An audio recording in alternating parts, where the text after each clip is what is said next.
Montgomery County School Board to order with the Pledge of Allegiance. Please stand. Allegiance to the flag of the United States of America and to the republic for which it stands, one nation, indivisible, with liberty and justice for all. Good evening, board members and members of the audience. Welcome. Good evening.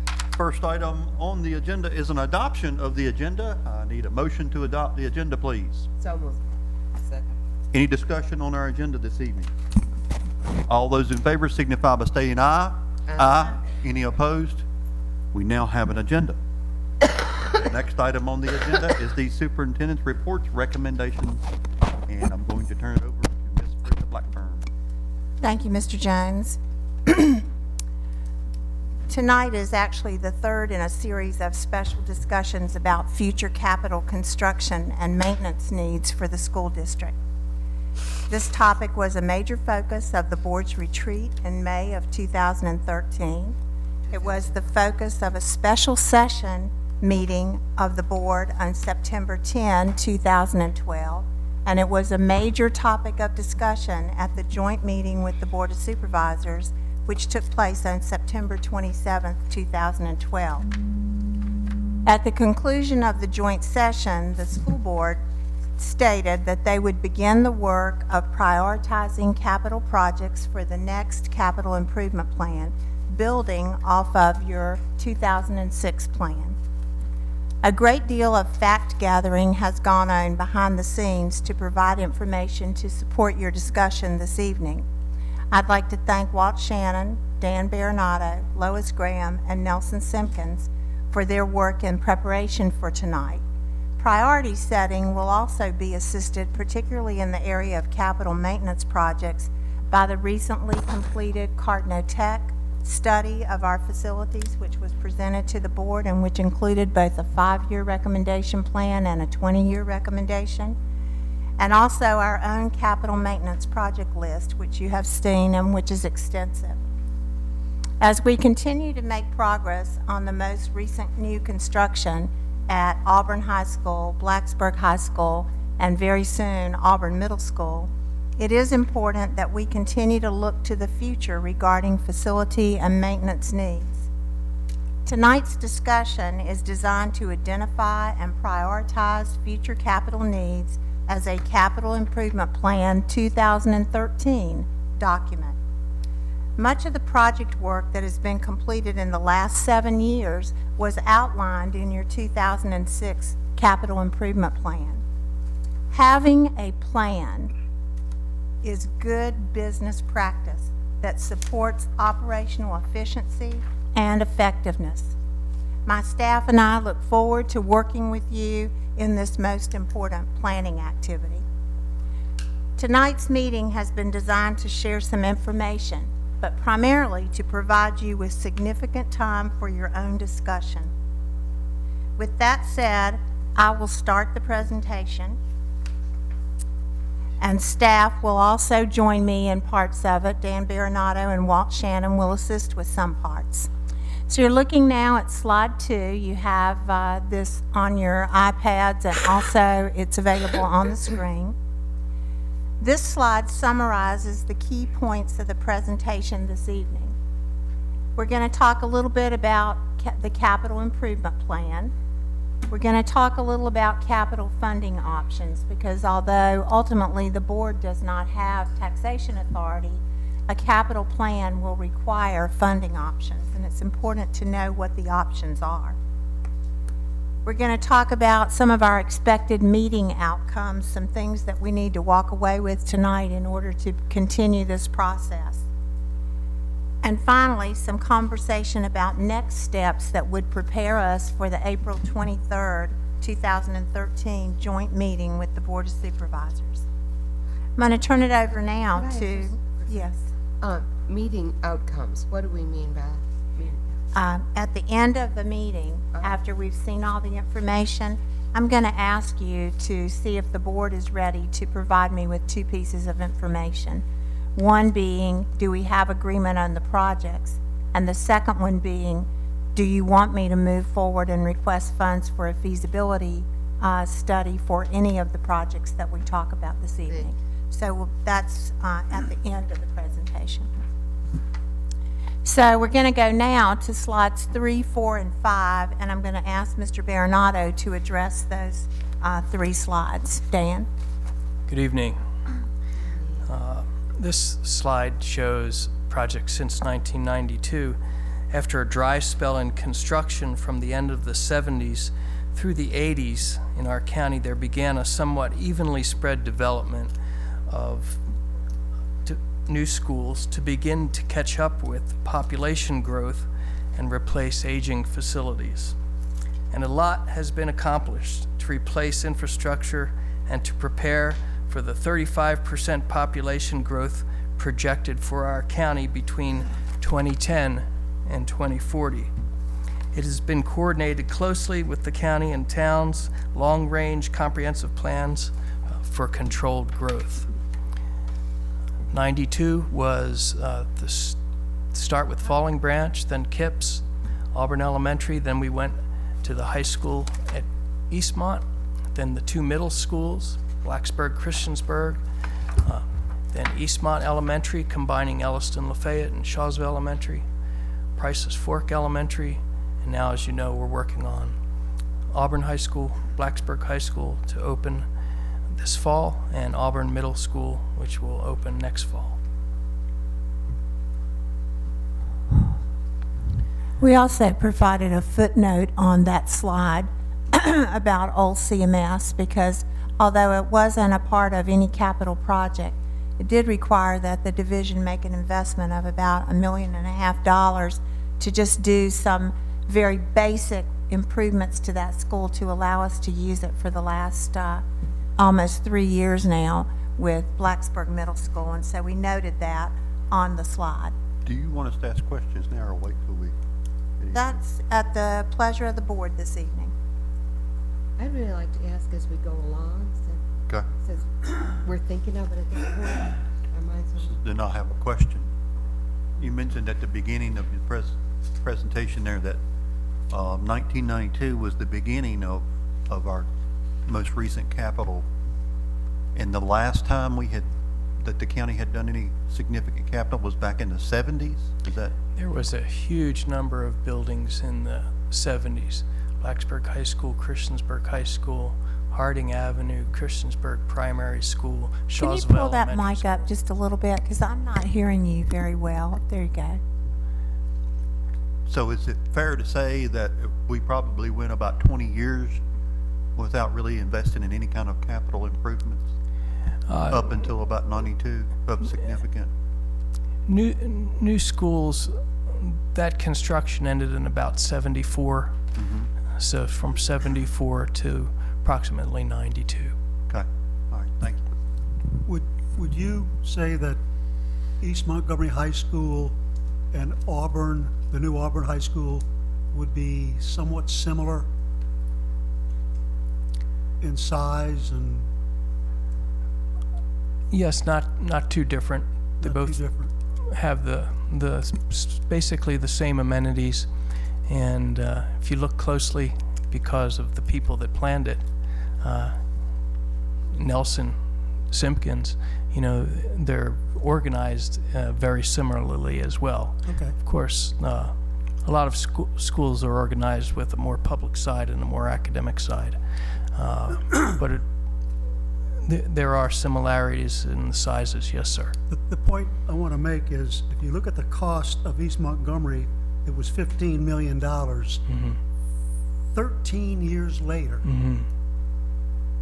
we did as much as we possibly could to save money on this building, and it shot up to $40 million.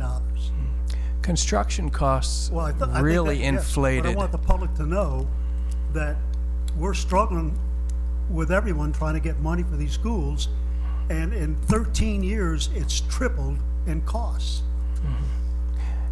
Correct. It's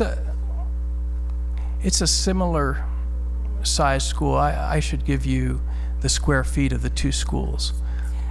But the point is salient. The point is that inflation is applied Yes. to construction just like everything Right. else. But Dan, what were you going to say about the two schools?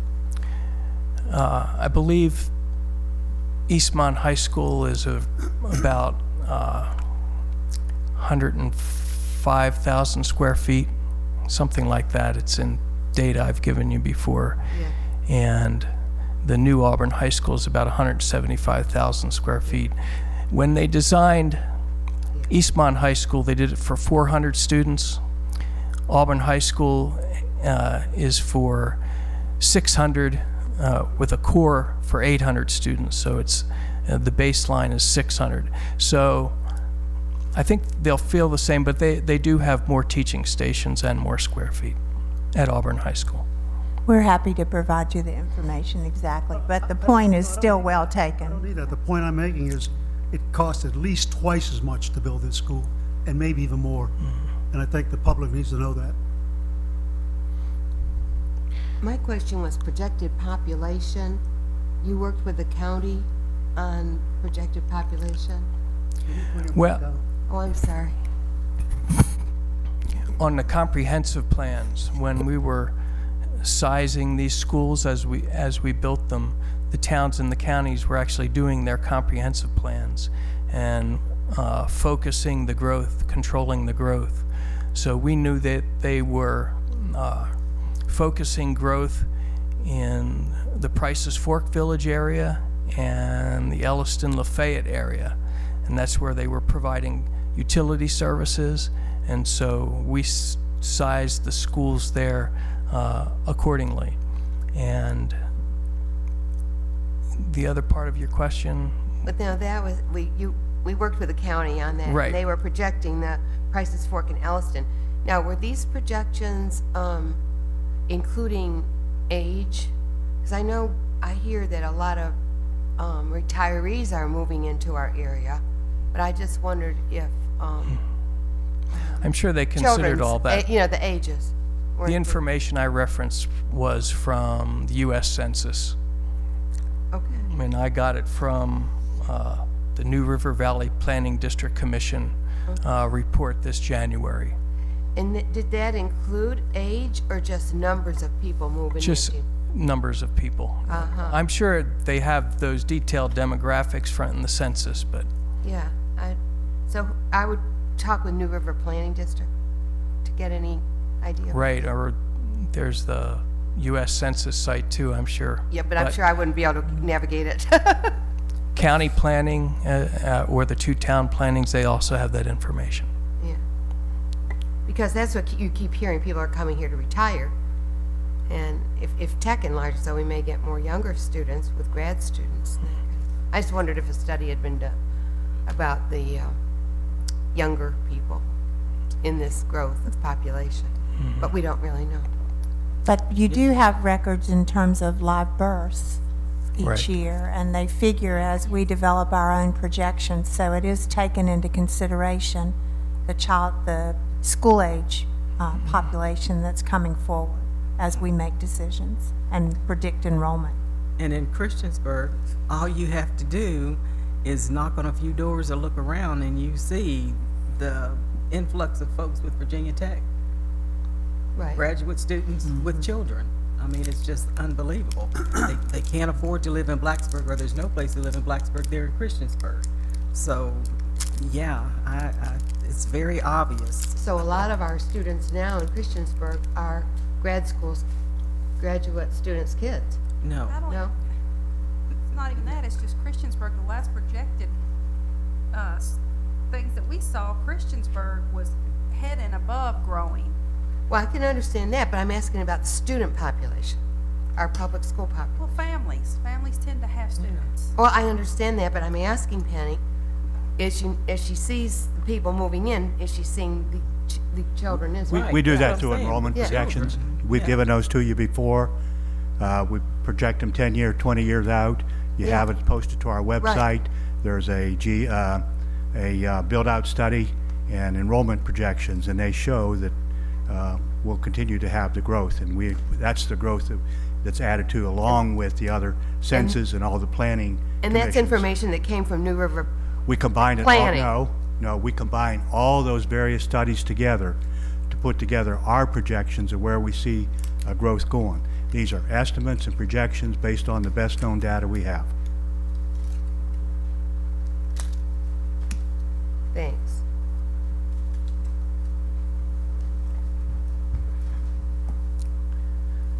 Clockwise from top left, we have Auburn Elementary School, Eastmont High School, New Blacksburg Middle, New Christiansburg Middle School, New Prices Fork Elementary, and Eastmont Elementary.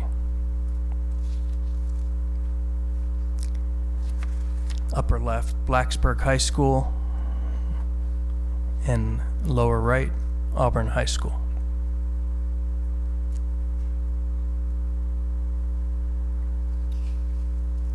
Thank you, Dan. Slide 6.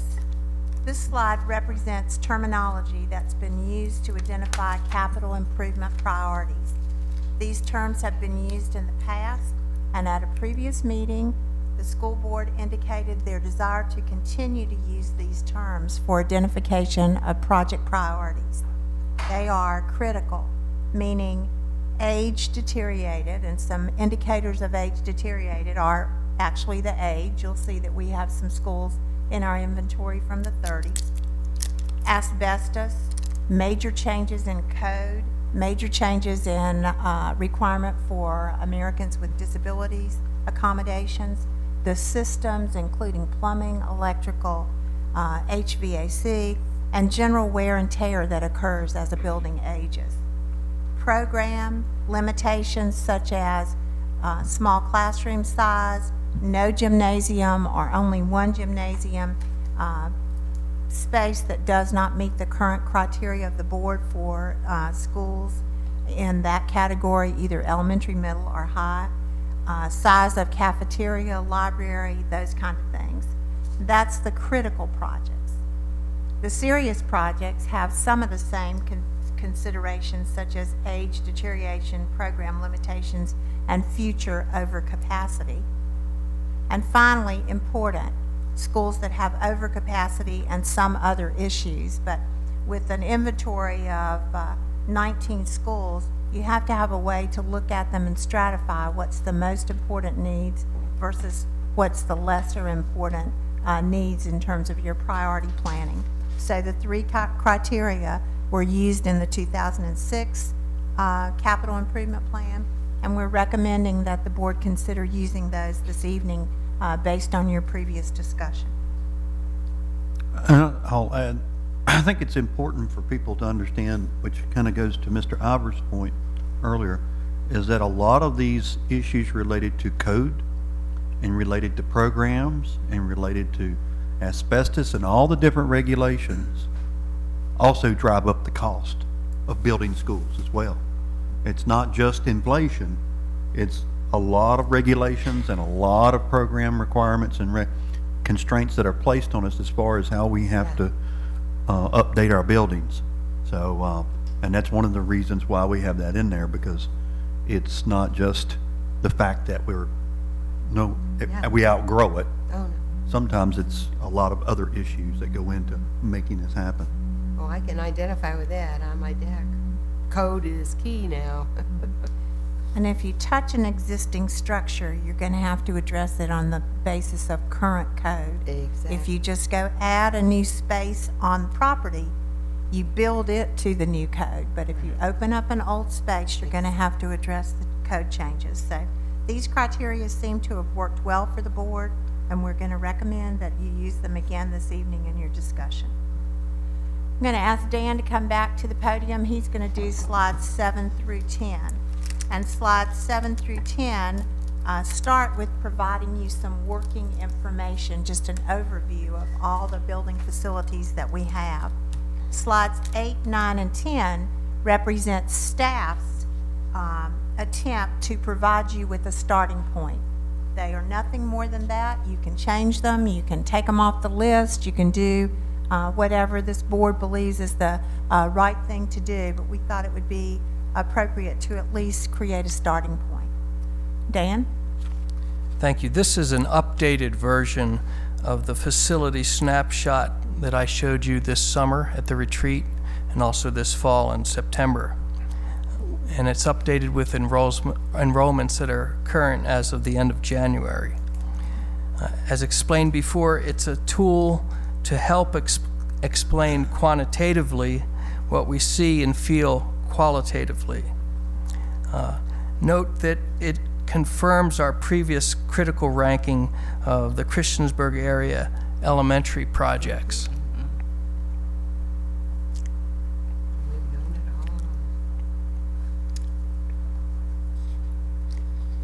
Just for those in the audience, would you explain the color coding? Okay. Sure. The non-color coded schools would be, they have a enrollment that is less than the capacity. Yellow is near the capacity of the school, and the pink is over capacity. These capacities are using your guidelines, the Montgomery County School Board guidelines for capacity, which are in the facilities guidelines that you passed in 2000 and updated. The ones that were updated recently when we did the elementary schools was the elementary level, in that the PTR, the number of pupils per classroom, went from 20 K through 5 to 18 in K 1 and 2 and 20 3, 4, and 5. And these capacities are based on probably we haven't redone the capacities except for that one change that I just mentioned since 2000. We did a little bit of it in the enrollment in the redistricting study. We took a look at it, but it was not in detail. Mostly we used the 2000 study, adjusted it for the elementary school change, and went from there. So if you subtract out Fallen Branch Elementary, you have 3 schools that average age of 50 years old. Mm-hmm. And what is the usually standard life for a structure? Interesting. That's different parts of the structure last right, generally. I understand that. Cardno Tech is one of the people in the industry that answer that type of question. And the way they did it and the way their industry does it is use a basically 50-year life of a building. Some parts last 10 years, 15 years, like they talked about water heaters. Right. Roofs, on average, 27 years. Foundations, 125 years. So different parts, but in general, they recapitalize the whole building over 50 years. And that's the standard that they use. We're way past it. Well, it's interesting to me. I'll be 75 next month, and my elementary school is still being used. My Right. high school is still being used. Right. Yeah, I go by it and kind of takes me Right. back. My junior high school is still being used. Right, that's good, and it probably has the different systems recapitalized. Oh. So the part that lasts 125 years, the foundations, the walls, but the roof has been replaced, the windows have been replaced, the HVAC has been replaced, the lighting, the electrical system.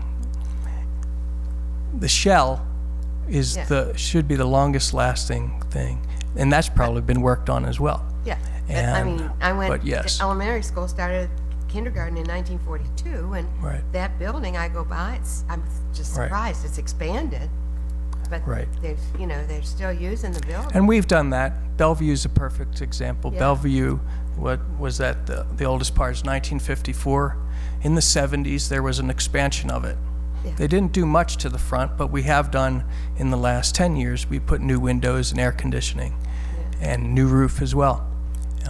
So we have some of those. I'm just saying, I have a bit of, you know what I'm saying? Mm-hmm. It may have had to do with construction, how that's built, I don't know, But if you look at this slide, I mean, we can clearly address the Blacksburg strand. You know, you have a couple schools that are over, and we have a school that's under, so we could address that issue fairly easy.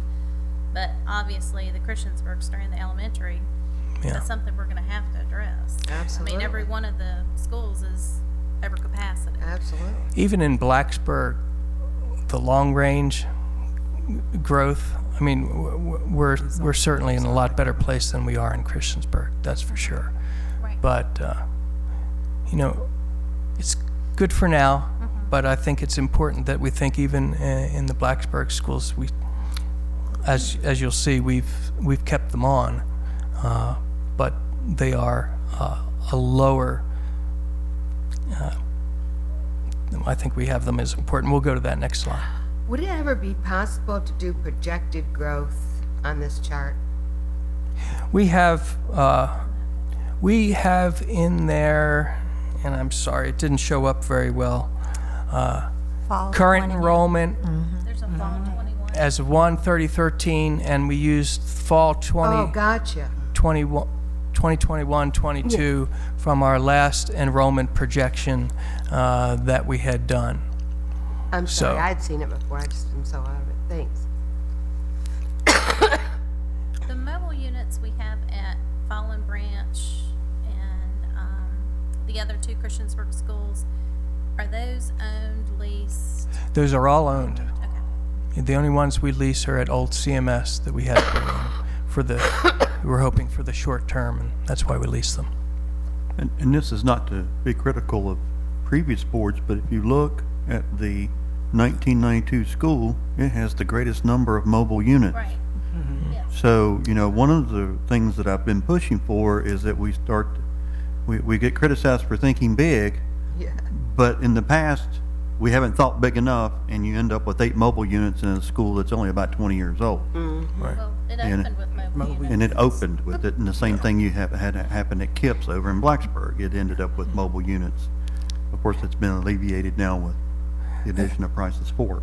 That's one of the kernels of the problem of trying to figure out what you should do is do you solve your problem now and expect, well, if we grow, we'll just do like it shows on the site plan where we have these dashed lines, we'll just add some classrooms there.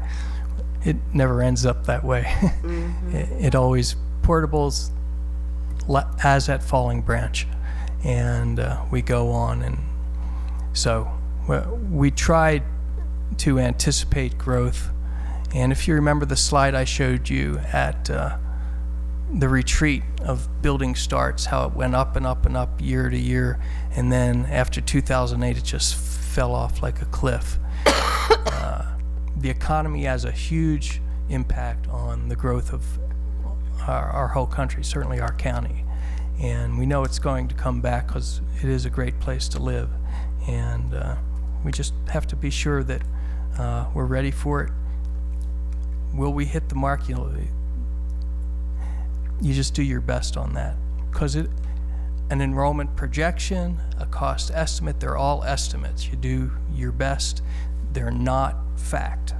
They're projections. Sorry. On the Fallen Branch site, how landlocked are we at that site? At Falling Branch, we have some good acreage there, and when it was designed, as all schools are supposed to be, there was basically an outline, like I mentioned, the dashed lines on the site plan of where additional classrooms would go. And so those are at the two ends of the classroom wing. So is that But there's soccer fields and baseball fields there as well, so there's good Right. acreage. right? But with the, sorry, I still got some of this stuff going on. With the green space that we're supposed to have now and parking and everything, we'll still have enough, even with today's standards. Well, my gut is, but your point is very well taken.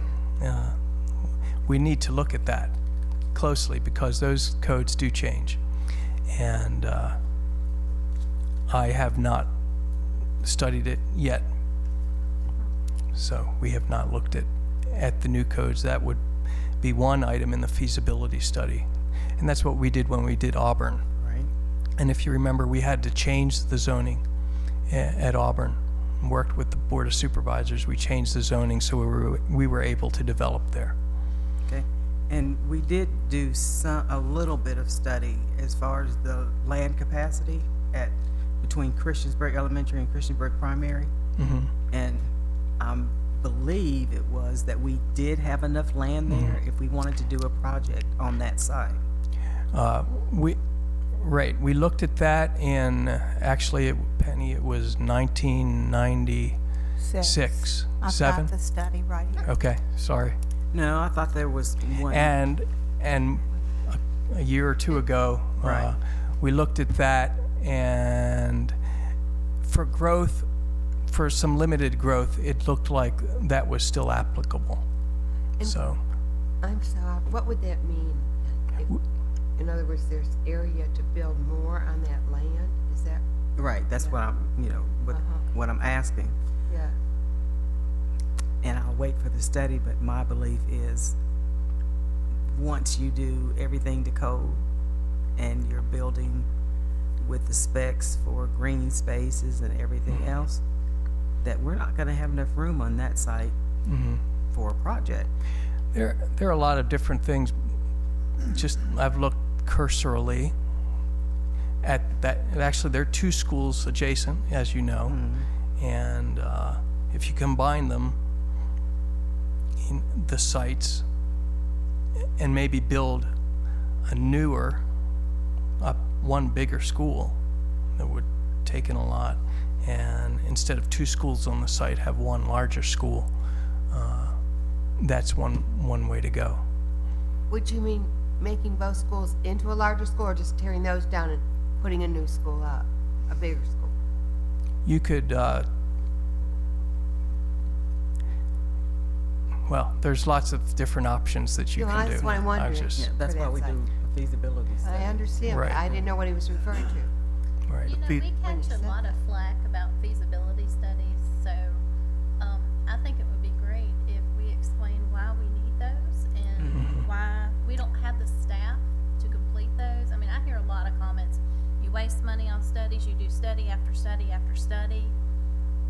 This We're one going to we're- try to I think explain that here towards It the is end. in this, it's in the presentation. got it. If you'd like for me to skip to it now, I'd That's be okay. happy to. We can get Slide to it number later. 15. But I'm still a little confused, like, for Christiansburg, incredible overgrowth, we would still talk in terms of using that same site, is what you're saying for the That's- elementary and That's to primary? be determined. I'm just talking about Yeah. what we had looked at and what was said in previous studies Mm-hmm, and making the statement, things change. mm-hmm, absolutely, So And I what think- you might have been able to do even a couple of years ago, Sure. you can't do now. oh, I know that from If my I deck. remember the study correctly, it would fit, but it's tight. And I think a lot has changed since that time. So again, the feasibility study would determine the And correct. what you do with usage of it. children while you're building and So this first page on page 8, we talk about what we're proposing as the critical projects. I have the project listed. A lot of these, if under the column that says 2006, there is a priority, then that project was in your former plan, and that was the priority in the former plan. So the Christiansburg Elementary project, which would look at sort of what we talked about, combining, recapitalizing, and adding or replacing, includes all elementary schools in the area, and we also think the old Christiansburg Middle School site, at least, should be considered in the mix of things. It's critical. And notice he said the site, not necessarily the actual building, but it's a very viable location for a school location. But there are a lot of issues with the building itself if you think back to the Cardinotech discussion and the price tag that was placed on it for a recapitalization of a building that was built in 1934. Dan? 74. So we're proposing that 34. old. old CMS. Oh, okay, I'm sorry, Yeah. I'm sorry. Right. I was looking down one. That building, there are a lot of different phases in that building, but the initial one was 1934. So we're proposing that that remain critical in this updated plan. Christiansburg High School project,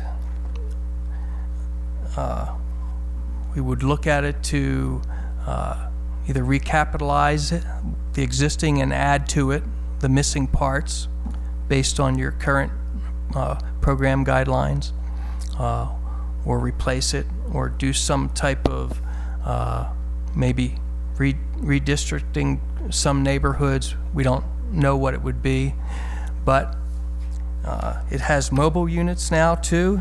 The projected growth of the population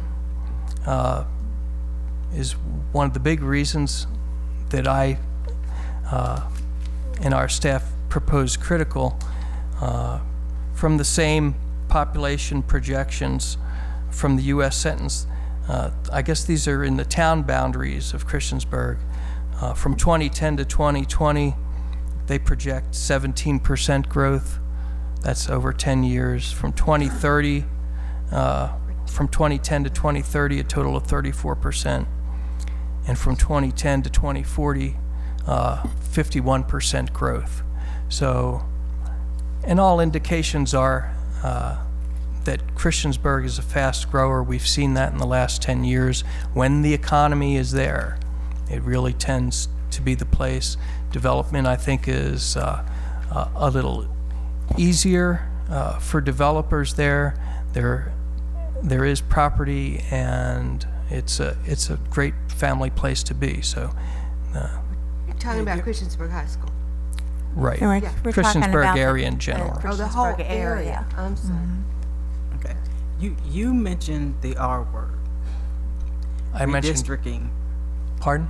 You mentioned the R word, redistricting, when you were talking about Christiansburg High School, and, you know, to alleviate some of the issues that we have there, even with recapitalization and, you know, adding on.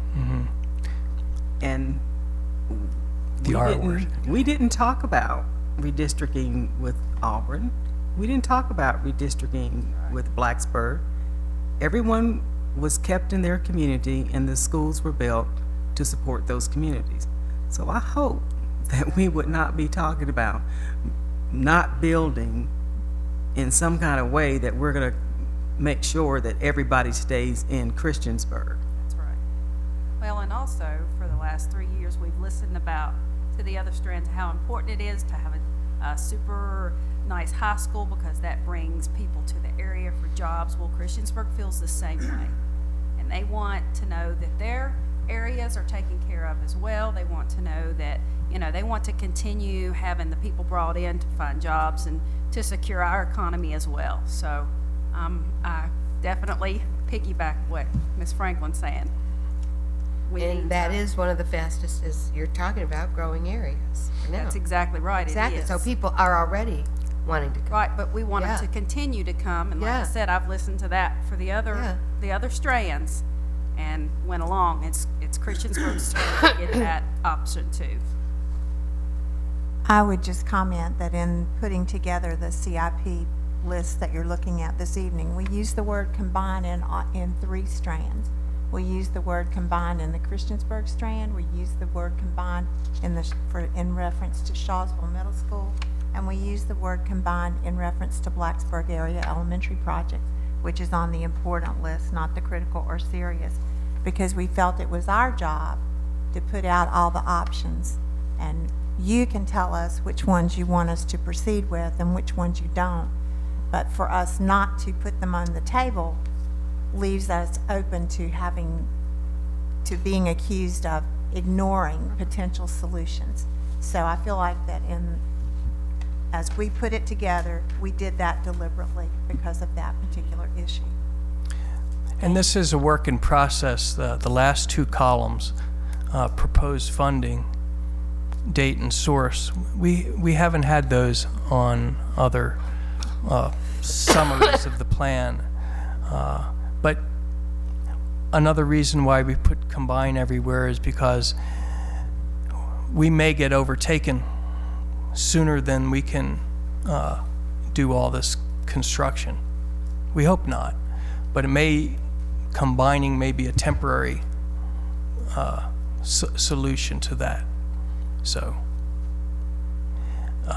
if we're able to do the elementary project, if that's what comes out first, ideally we should, I would love to do all these projects. I put most of them in 1999, but we get our funding steadily, but there is a long time between when things are built in one area of the county and when they're able to get around to other areas of the county. And, you know, as far as the possibility of combining the elementary strands or schools in Christiansburg, I think I'm wide open to that. My concern was this Christiansburg High School, your comments around that with redistricting. And anyway, you heard my comments. Right. Okay. And so we propose that for critical. The final project on this page we've talked about before, but never in the context of this capital improvements projects list. And that would be an annual sum of money we've always recommended, and as it turns out, Cardno Tech recommended about the same amount a year. I think the county has a project for capital maintenance for the whole county, schools included, on their unfunded capital projects list. But I think we should start to carry it here on this list and consider it a critical need. So as you're waiting to get these newer projects, you're able to keep up the buildings that have to wait, and you're able to replace the systems that just wear out, the boilers that just you know, they can't wait to be replaced when you get a new school or a recapitalized school. Roofs, we've done a good job on the windows. The air conditioning that we put in, we didn't do it as a whole new system. We put split units on the inside and outside. They're going to wear out. And so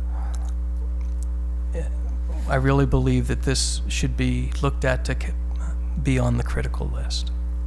And did the $2 million come from Cardno Tech?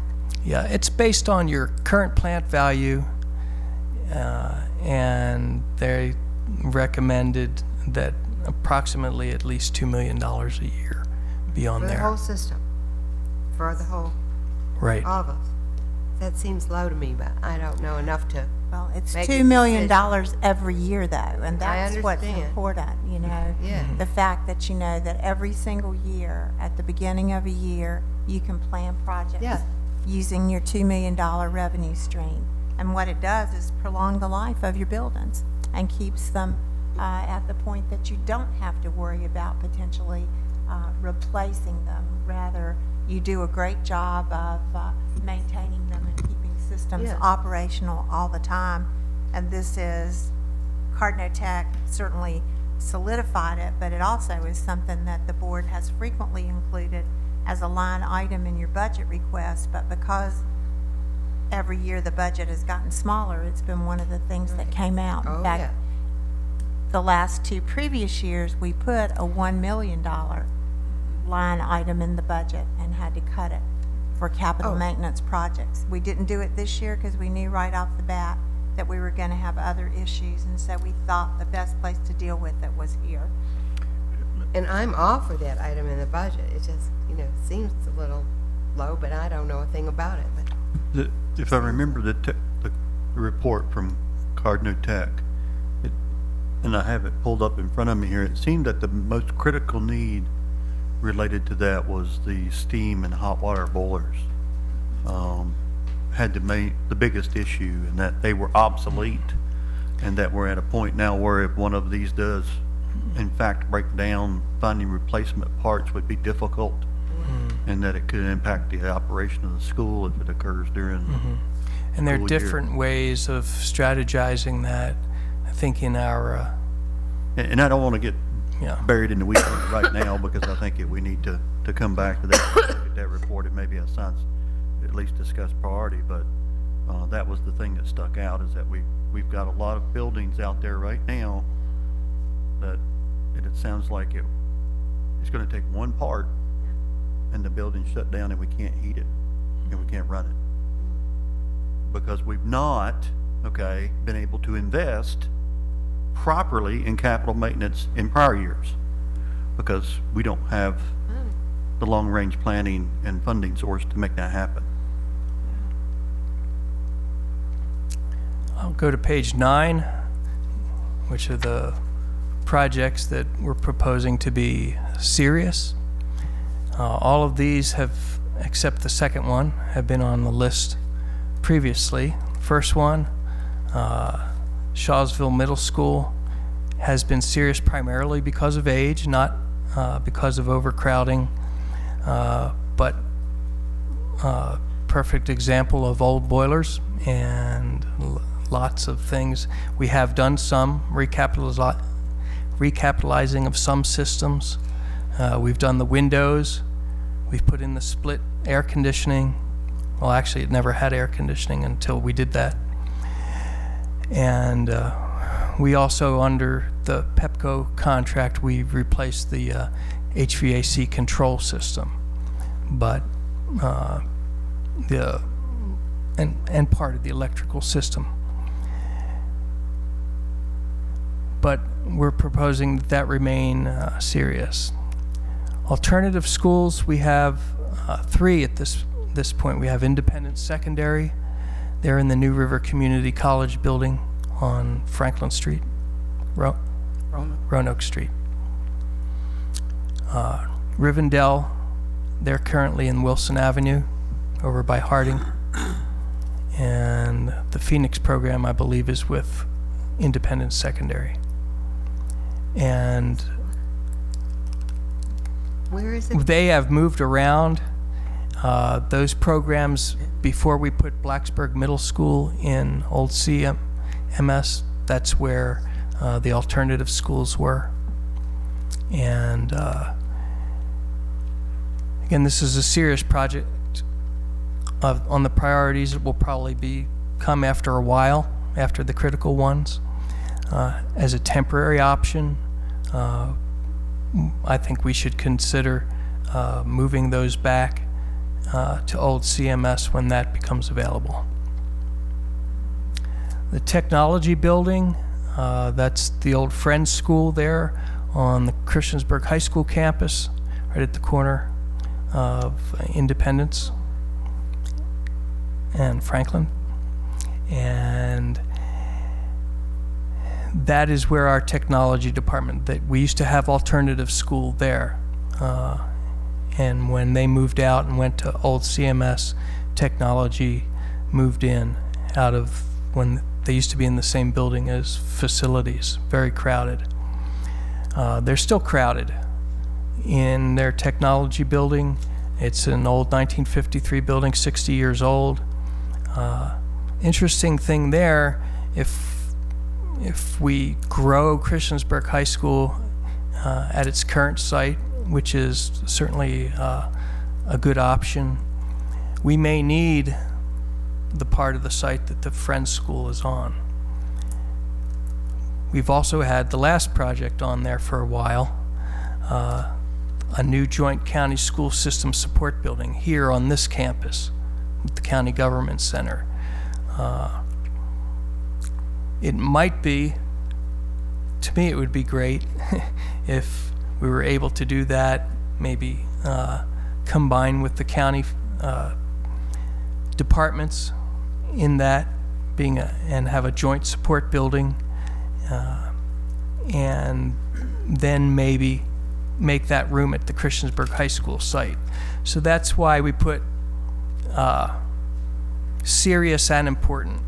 If we do need that part of the CHS campus property to properly expand Christiansburg High School, this project would become more serious than important. The same with the bottom project.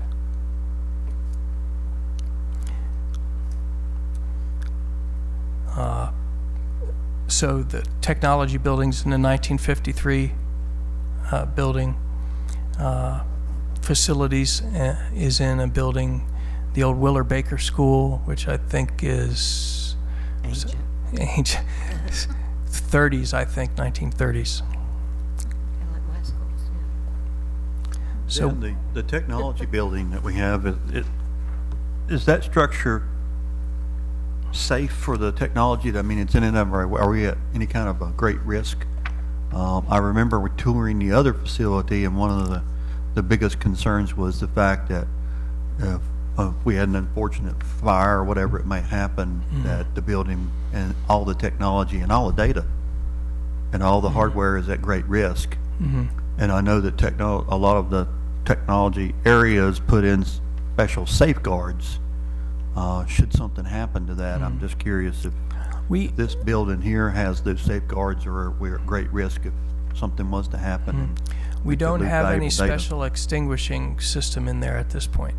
I'm sorry? We do not have any special extinguishing system at this point. We do have a generator for backup power because we need those servers to stay up in case, as often happens in our county, power goes out, and that's been used. The roof is scheduled to be replaced this summer in advance of it failing.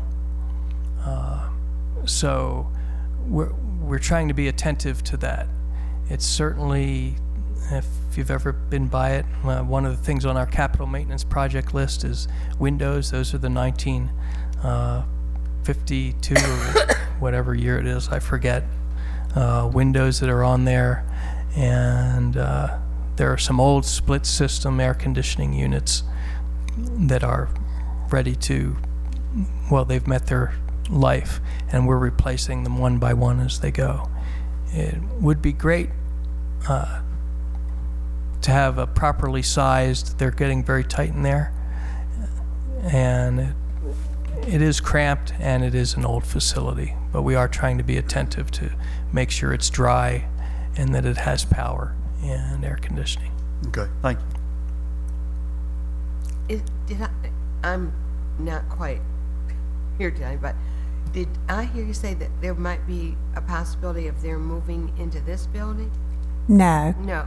He said into a joint shared facility with the county's groups that do the same things. Oh, and it was on the 2006 list. Yeah. Where are also. they?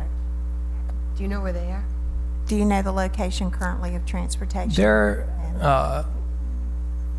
transportation is at Cambria, our transportation. No, county transportation. They operate, I believe, out of some buildings here in the back that are old buildings. I believe also in Mid-County Park, they have some facilities. They're spread out, different areas. There could be a possibility of combining? And I know they're short on storage too, because we tried to use some storage in the basement in Building A, and they were just overloaded. They have just a lot of seasonal needs in Parks and Rec. They store things by season and bring them out at the season, then they need a place to store them. So really working together with the county on some of this is a good idea, but probably not feasible. It is feasible. The stopgap is the money, okay? It is something that's been discussed both at this board level and at the level of the Board of Supervisors. Dan, would you move us on to the important projects? Important projects were important in 2006. 2013, we're proposing to leave them that way. We've combined, as we had done, I think in 2005, we're proposing to combine the separate projects that had been on the list for Gilbert, Lincas, Beeks, and Harding into a Blacksburg area elementary project similar to the Christiansburg one. and consider the same different options. And then we had an athletic support facilities, basically halftime buildings at the stadiums. We had that as important. It was something that all the schools wanted. As you know, Blacksburg, the Boosters, funded one at Blacksburg High School Stadium when we were building the new stadium. So that's complete. Because we have so much direct school buildings to do, we thought it might be proper to consider maybe just saying that the best we can do there is encourage and support school-based boosters and community funding for those. You'll notice that one of the things that's different about this chart from the way you've seen it in the past is that we added a column on the right-hand side that says proposed funding, date, and source. Because really and truly, as we have worked with the county manager, and I've worked with the county manager, there is a real need to lay out a 15-year plan so that you know how you're going to cover these, when you're going to cover them, and what the potential funding source would be. Sure. And so the chart has been modified just in that slight way from the way that you've seen it in the future, hoping that we will be able to work in that direction with the supervisors. That's great. I think it's wonderful. What is the approval process for the boosters wanting to do something at a particular school? We, as mentioned before, we have a process and a form that they fill out. They have to go through their principal, and the principal has to understand it and support it and sign off on the request. And then a lot of them are small, little projects. And let's take the big ones. The big ones? Yeah. What the process is on the big ones, like the halftime building at Blacksburg Stadium. We did it for Christiansburg Stadium a couple years before the Blacksburg, and the Auburn community was raising money to do one, and the school board approved it for when they raised the money. So the bigger ones, we vet them out with the schools, and then we bring them to the school board for approval. The plans go through you and all that? Yes, we So you sign off on it more or less? Right, and anything big like that, we make sure that it has to be designed by registered architects and engineers. It has to get building permits and everything else. It has to be constructed by licensed and insured contractors. And we help manage it to make sure we don't get something that is hanging around our neck that then we have to fix up. We make sure it's and we correct. also have been including these when we do the facilities update for you all once a month. We've been including the active booster and community-based projects in the report out to you all monthly. But there actually is approval in concept by the school board for one of these support facilities at Christiansburg, and at Auburn it was a weight room. Of course, now they have the new construction and we have the weight room. So I'm not sure how they're going to redirect that funding. They did collect some money, and I think it's still in an account. And I don't, now that they have their weight room and their stadium's been developed since, I don't know exactly what they're going to do with that. But those two projects were approved by the school board. But and that's all Booster Club money you're talking about? Yes, ma'am. The last time that I remember seeing anything, excuse me, from Christiansburg was probably close to 8 or 9 years ago. Right. It was Roger Woody was the leader on that. Right. And, you know, I think maybe at some point it might be good for board members who were not around at that time, and for some of those of us who were, to be refreshed on exactly what those projects would look like, or it's proposed to look like. Yeah. They actually, I forget all the reasons why, but dropped the one at Christiansburg, and at Auburn, I think because they're getting a weight room as standard in their new high school. And we've planned it immediately adjacent to the football stadium. There's really no reason to build another, certainly weight room, so. And what is it that wasn't built at CHS? A halftime facility they wanted to build. This, A halftime a facility. building where the visiting Yeah. team would go to one locker room, home team goes to another. There's an area in there for the referees. There's a storage area for lining equipment for the field and that type of thing.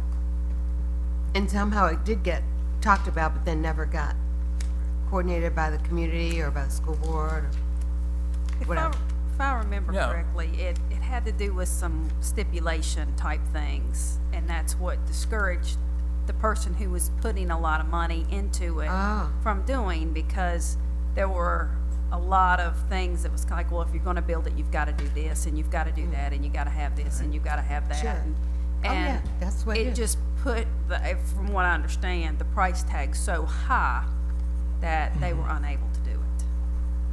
So basically it was one person working on it. No, I don't think it was one person. I just think that that was just kind of what was driving it. Okay, but And it ultimately was- the expense. Yeah. Yep.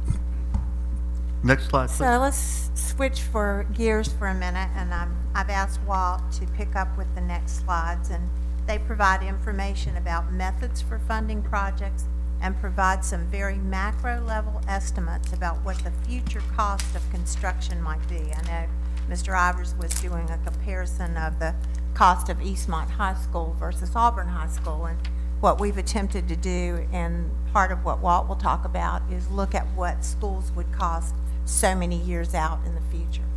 Walt? Good evening. About everything I'm going to cover is review. I think you've seen most of these items before. We've discussed them in joint meetings and in previous presentations. So I'll move through some of this rather quickly because you have seen some of it before. Your funding options, 3 basic principles is listed: cash, borrowing, either in a bond market or from a bank.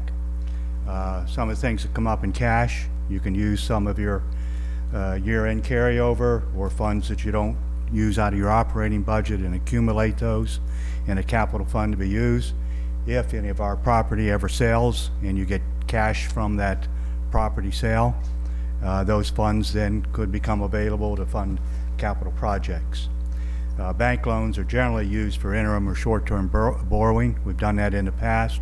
When a project is approved while we're waiting for bond issue, we need money to proceed with the project, we'll do a interim borrowing from a bank and then have that loan paid off through the bond borrowing. Your bond, you have a couple different types of bonds that can be used. Generally in the county, we use the IDA, the Industrial Development Authority bonds. These are ones which have worked well for us. The other areas called general obligation bonds. General obligation bonds require a bond referendum and a public vote on that. There generally takes a lot of effort and extra expense because you generally have to run a very extensive campaign to, it's like running a voting campaign in order for a general obligation. If it fails, then you're prohibited for a couple years from entering into debt and having to rework things. So if a general obligation referendum fails, then you're in a tough position in being able to move forward. The Board of Supervisors has supported using the IDA. It is a good borrowing method. They also feel because they are elected officials and voted and elected that they're can make the determination on using the appropriate means of funding. The other areas, literary loan is really not existent anymore. The state's pretty much rated the literary fund to fund our VRS and so forth. So that's not available, and other subsidy loans are usually not available. So the main one for us right now will probably still continue to be the industrial development bonds. Also with a general obligation bond, isn't it true that the locality, if it fails and it's not being paid back, that the locality has to take on that responsibility? think so, on a GO. You mean, the locality always takes on the responsibility. They're the guarantee of the debt.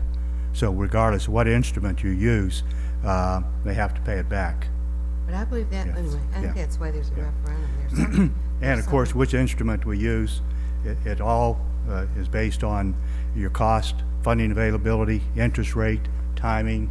There's quite a few mix. And you know, from doing the Blacksburg High, we were able to receive some $15 million in a subsidy, zero interest bond, combined with the other borrowing that helped reduce the total cost of that borrowing for that project. This is just a funding example. You've seen this before. We've discussed it. What's the cost of $100 million at 4%? Normally on a 20-year. You can extend some of the borrowing out to 30-year, but that lets you know what an annual principal takes $7.3 million in annual principal and interest. And based on our current real estate value and what we've used before, $700,000 on a penny, you can see what it takes. Now, discussing cost. This is from a MAC. Yes. At the very last slide, then the estimated impact tax rate equals 10.5. What are you referring to there? If you divide the 7.3 million by 700,000, you'll come up with that tax rate. Oh, okay, thank you. Yeah, okay. Looking at it from a macro cost estimate, when you plan a school, whether you're looking at recap or new construction and so forth, and this usually comes from experience, if you're looking at a 40 to 50-year school, you should start from your educational requirements for a school and look at first what you need in a building to support your educational program. A school for the 21st century that incorporates the technology and the new things out there is a whole lot different than a 50-year-old school. A 50-year-old school is a challenge to put technology in it. Auburn Middle that we're doing right now is going to take, they're going to spend a lot of money to be able to put in the technology into that building. It's one of the cost items for saving and reusing that building. So you start with what your educational needs are. Then you look at your existing facilities to see what possibly you can use, what make economic sense to use. Sometimes you're forced to it. You don't get enough money to be able to move into or do the building that you need to. So you take what you have and you do the best that you can. Auburn Middle School is a fine example of that. That's what happened at the time. It was elementary school was remodeled and they used what available money and did the best they could. And now you're, so many years later, dealing with the inadequacy of the building to meet the education programs. So you should start with your education program. So the numbers I've given you here first, and this is based on some of our recent, and that's our most recent experience on it. If we looked at a new elementary school, 600 students, and you're looking at Christiansburg, and that's where you possibly would start. And you could combine, if you combine Christiansburg primary and elementary into a new 600 elementary student, it still wouldn't be enough for your student body now. But you could move into Falling Branch and at the same project add some classroom wings to that and do some expansion there too on the same projects. That could allow it. Or you look at then through a feasibility study, what can you reasonably do using your existing buildings and what's reasonable to spend and what it's going to cost you to do to use the two existing buildings and the site that you have. And so recapitalization of a building for planning, that usually runs about 80% of the cost of new construction. Where you save is your bricks and mortar. And as Dan brought the foundation and some of the other items. But if you truly recap a building, you replace most of the electrical, the plumbing, most all the systems in the building so that they'll last for a long time. And you can see the range. I've given you the current and just using 2% inflation, what it would compound to be in 5 years. And that's what Mr. Ivers brought up, where you can see from what's happened in previous years is both a factor of inflation, plus your changes in the construction industry, your changes in standards. Okay? Prior to you adopting your 2000 standards, you were not looking at doing a full gym for a elementary school. Your older schools, you had cafeteriums. Your later standards, you now build a gym and a cafeteria. Adds square footage, adds additional cost. Let me add something to this, if I may. About 8 years ago, when I was not here, but in my other abode, our church was adding a wing onto our building. And I'm addressing your current plan and your 5-year plan. We did a study that took about a year.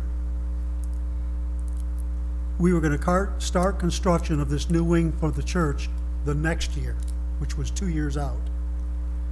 At that particular time, China was starting to build, which they're continuing to do. The price of metal became so high that we had to cancel the wing on the church. It was just amazing. And I think it went from like 2% to 14% inflation. And we can't predict those things. We do know this. We do know that 2% is a very, I would say, average. It's not conservative. It's not overboard. It's been the recent years. Right. But there have been years it's been 10%. But right, exactly. That's my point. Sure. Yeah. So I think that this And it varies by industry too. Yes, it can be very misleading, so we need to be very careful with these figures. Yeah, this is just an example. Right. This is not any prediction of saying this is what will happen. It just gives you a frame of reference when you're looking at that. Okay, so you would see the some of the prices of an elementary school. Can you do some things less for that? Yes. Back in the mid-90s, you were talking about Falling Branch and so forth. You could build a 400 to 500 student elementary school in the $6 to $8 million range. Exactly. The 2 schools that we just finished, the prices for it ended up being a little more than $19 million. Elliston started before that, about 21 and a half, or about 21.5 million for those buildings for 600 students. Looking at a new high school, and this is based on the work that we're doing with Blacksburg High School, that a new high school, 1,400 students, doesn't make sense if you're near capacity to build and recap a building at the same level of students. 1,400 students, which would make Christiansburg comparable to Blacksburg, $62.5 million, and that's the current value of the Blacksburg project. Doesn't mean that we could do that, because the one thing at Christiansburg High, you just have one gym, and our current high schools, we do a main gym and an auxiliary gym. Different expenses, but that's part that you would look at. It is, 40-year-old building, and that's part of the study that you would do to see what the value of recapping the building, because intuitively it looks like we ought to be able to do some things using the building, and we've got probably a good location and potential land space. But you have to go through and look at the code, look at all the road network, look at all the structure and infrastructure that supports that you need at a high school, based on your instructional needs, not just on spending so much money to do the building. You start with your instructional needs. So you can see the cost there. So we're, approaching the $100 million if you address those 2 projects. And these do not necessarily include land cost. We treat land as a separate cost.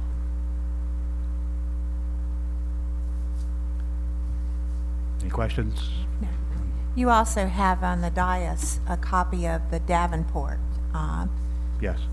review that was done for the Board of Supervisors. You have some selected pages from Davenport, and it was a November 2011 presentation that was made to the Board of Supervisors, and it basically shows their borrowing level based on what's currently been borrowed for the county for the new school construction, and when they might expect reasonably to be able to do another borrowing for capital projects. We thought you might be interested in that. There are two charts there. Well, the first one is the county's percent of expenditures, and that's the 3 to 4% that is their adopted policy guidelines, is that their debt should be no more than 3 to 4% of their total expenditures. And you can see that's first chart. The second chart is their percent of revenue, and I believe that's the 12% factor. It falls within the 12 to 14%. And you can see currently with the current debt, we are over the current policy guidelines of the Board of Supervisors. It isn't about till 2016 that you start dropping down there, and it isn't really until about 2021 that you start moving into where you see some significant money on the borrowing. What you hope in between is economic growth and then other factors that could come into play there, where you could do projects if some of your land would sell and you combine many things to that. But that's information you've seen before, but you do have to keep in mind that the Board of Supervisors has worked with us, but it will be a challenge in upcoming anything in the immediate next couple years.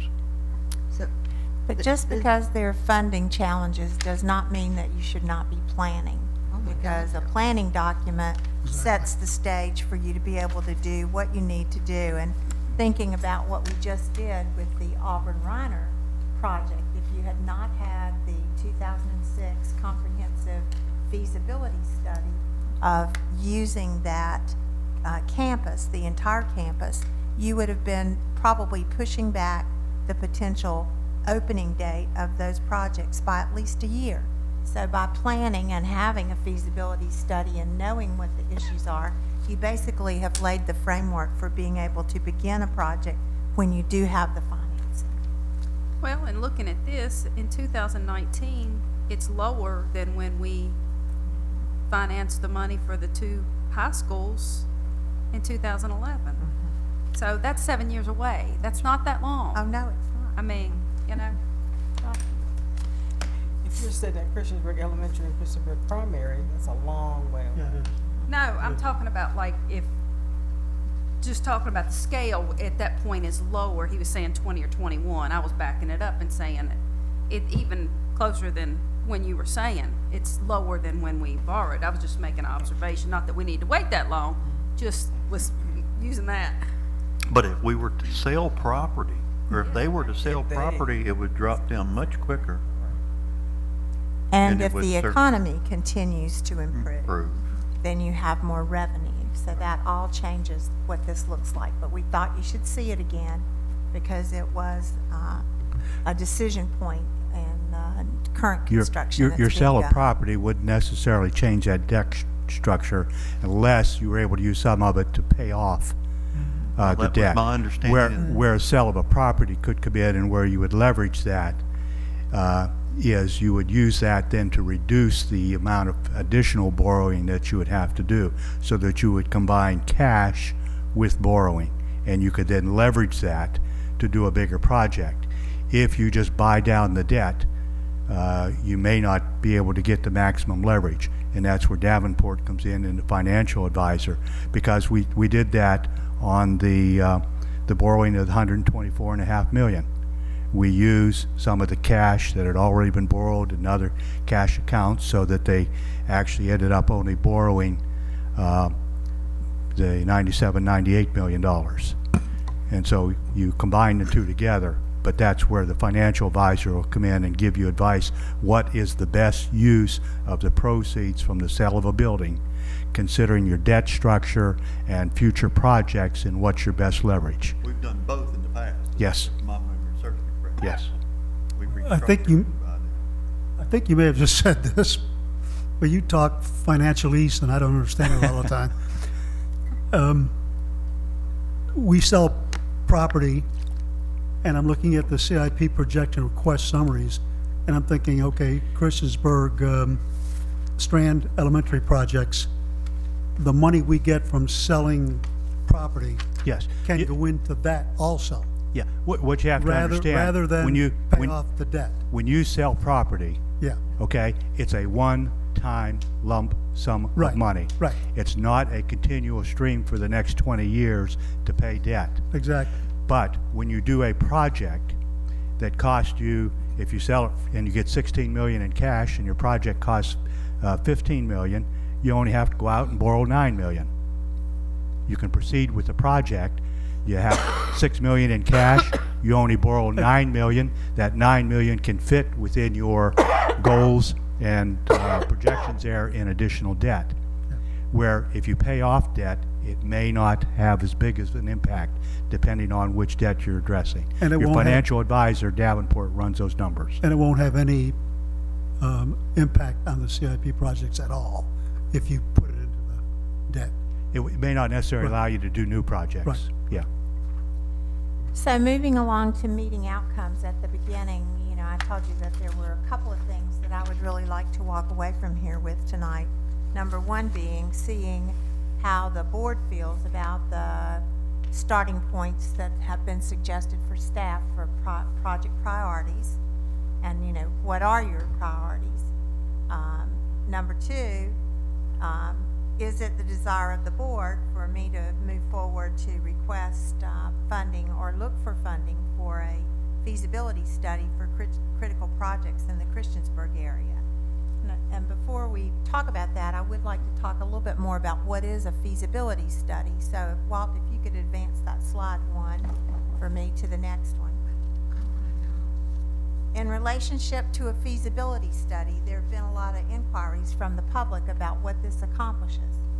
And basically, it is a part of the planning process that's integral to making good decisions. It's been a practice of the school board blessed by the Board of Supervisors in the past. Such was the case in 2006. Such was the case in 1996, which is what I have here, the Christiansburg area 1996 comprehensive plan. But of course, it's now, way too old to be making good decisions on, I believe. But basically, a feasibility study determines capacity and program planning. It looks at your educational specifications and says, how can you best meet the educational specifications using existing space, new space, or some combination. It develops and recommends project options. Should you recapitalize? Should you make additions? Should you build new? Should you combine schools? Should you consider redistricting? Should you look at order of magnitude estimates, which is what Walt shared with the cost projections that were just 5 years out? What would they look like if you were trying to look at your crystal ball for 10 years out? What would a new high school look like? It identifies zoning regulations. They've changed since the schools were built on the current properties. It identifies building code and regulatory issues. The building code will change every 2 years, and it will substantially change every 10 years. It looks at identifying utilities infrastructure.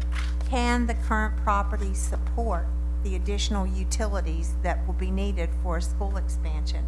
That includes sewer, water, electricity, the capacity to support the technology for the building. It identifies whether the property itself can actually support a building for 1,600 students instead of the building that it has sitting on it that's for 1,200 students. It looks at the road. For one of the things that we had to do out in the Auburn projects was do that road widening project out in front of the school. So it looks at that. It looks at security issues and traffic issues. Thinking about the Blacksburg school, some huge changes in transportation patterns are going on there in front of the new high school now that there are going to be 3 schools sitting there in such close proximity. So a feasibility, study is all about how can you plan this project for success, and which of all the options that you have, and there are many, which one has the greatest potential to meet the educational needs that you're seeking to meet, and that will also sit comfortably in the traffic patterns and use existing infrastructure. Not a decision that you can make lightly. The school division does not have a staff engineer. nor currently does the county, for that matter. We have a director of facilities who is an architect and has a master's in civil engineering, and we have an assistant director who is a civil engineer. And other than that, that's the only technical degreed staff that we have, and they are very busy running the 23 buildings that you already own and manage.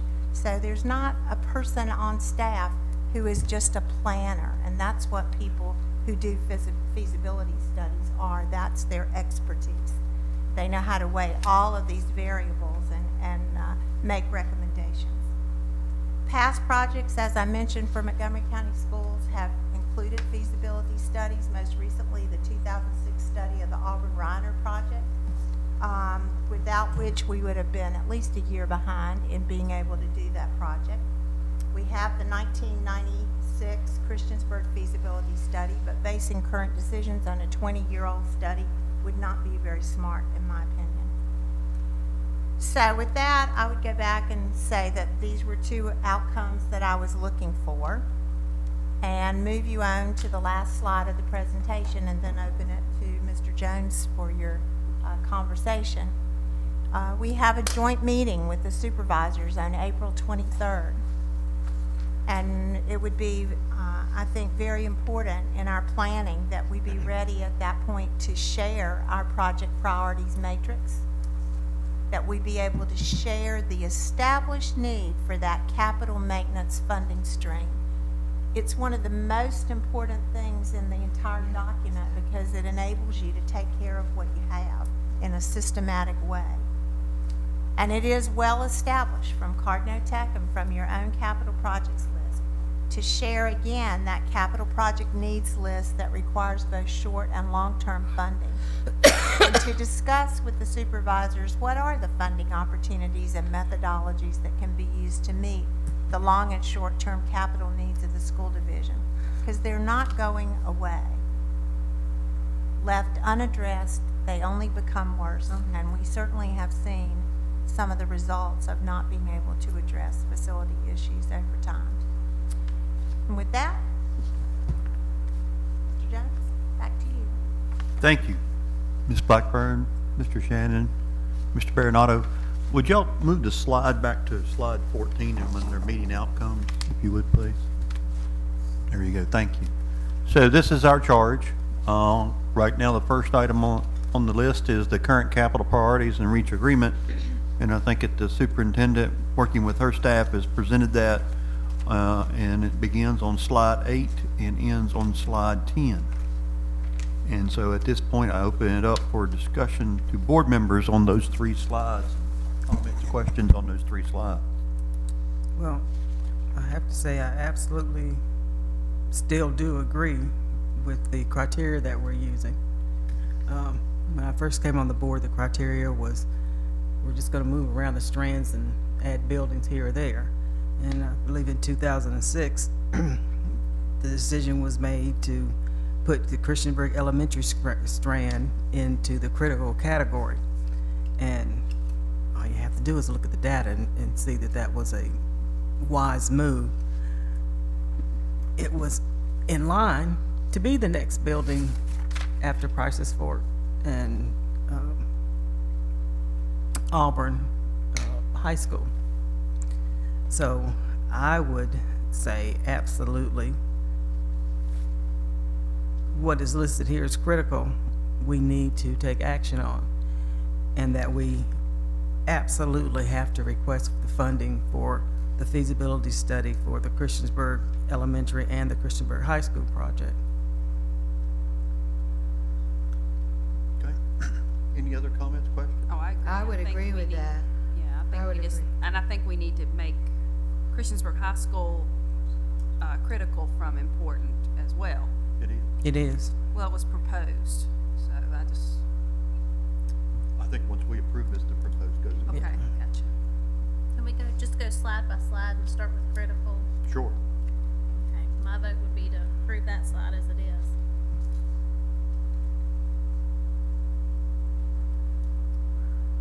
Any comments, questions, board members? Yeah.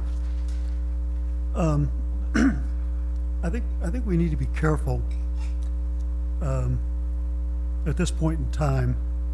Sequestration looks like we're going to go over the cliff on this one, which is going to change a lot of things. So right now we're kind of blowing smoke on this. We don't know what's going to happen. We have a general idea, but something's going to happen. And I honestly feel if sequestration doesn't set in at this point in time, they won't kick the can down the road forever. They can't. So it's a moot point as to what we're going to do right away. I think long term is what we need to look at. I think we need to focus on long term. And with that, I think we have to solve a few problems that are right in front of us at this point in time. And the one that's in front of me is the fact that Price's Fork has space for 302 students. East Montgomery Elementary has space for 171 students. That's a total of 473 students. And before we even think about building add-ons or new schools or whatever, I think we have to look at the fact that there's 207 students in Christiansburg and 37 students in Blacksburg, maybe a few more, who are in units that are outside the building. And I don't think that's appropriate, and it's going to grow. Right now, we're facing a situation down at Falling Branch where there are some people who feel that school is unsafe, and the reason is because of obviously the proximity and also because of the mobile units that are in and about. If we can get rid of all mobile units in the county, we can accommodate all those children. And what we need to do is we need to move beyond this frame of mind that says we need to stay in these what are they called? Strands. This absolutely blows my mind how these strands seem to rule over everything. We had a study done on redistricting, and in essence, we spent a lot of money on that study, and I'm not about to spend any more money on any more studies until that study is brought back and addressed, and we resolve the situation of overcrowding in schools. How can we add on to schools when we've got space in other schools for them plus more? That's where I'm coming from. And I really think we need to take a close look at that, as well as the long-term goals down the road. But this is, I think, important. And if we don't look at it, then we're being penny-wise and dollar-foolish. Well, if I can comment to that, having 3 students that went through Fallen Branch, I disagree completely to the unsafeness of that school. I had one just leave there 2 years ago, and you know, I think there may be some unfortunate locality things that they have to deal with, but in no way, shape, or form do I ever and do feel that Fallen Branch is an unsafe school. And having one go there, I would not want them redistrict to somewhere else. I guess I'm one of those people, Joe. But looking as far as redistricting, the bad R word, as Franklin says, you've got 3 gold in the Blacksburg strands that if you wanted to redistrict, you could redistrict Blacksburg and keep them in their own strands and look at it in that sense. And you don't have to bring someone across strand lines in order to fill a school. You know, I just can't go along with that. Yeah, and let's just drop the word strand and let's call things what they are. They're communities. Communities. They are communities. Exactly right. And no matter what has been going on in any of these communities, the citizens there have said, keep our children at home. Even when we needed to move the kids from Blacksburg Middle School to Christiansburg because we didn't have another building, folks were irate because you were taking them out of their community. You know, these are communities. These are communities. And as far as the physical cliff, you know, we were in the middle of one of the second worst economic downturn in this country when we said we're building not one, not two, but 3 schools. And the funding was found and we did it. Now, Christiansburg has been hanging out there waiting, has been put on the list, studies being done to get started with it, and then everything fell apart, and then all of a sudden we're building 3 schools. One, you know, we had a roof collapse, we had to find something to do with those students. So Christiansburg has been pushed back further and further. So our redistricting study, again, as I've said many times, that study started out just to look at how we move the kids from Price's Fork, from Kipps back to Price's Fork. That's what that was about, and we expanded it to look at the whole county. If we had not, we would not have looked at that, and those figures you talked about, they wouldn't be there. So we need to stay focused on what that study was about. I am absolutely in no way going to be in favor of moving kids out of their communities.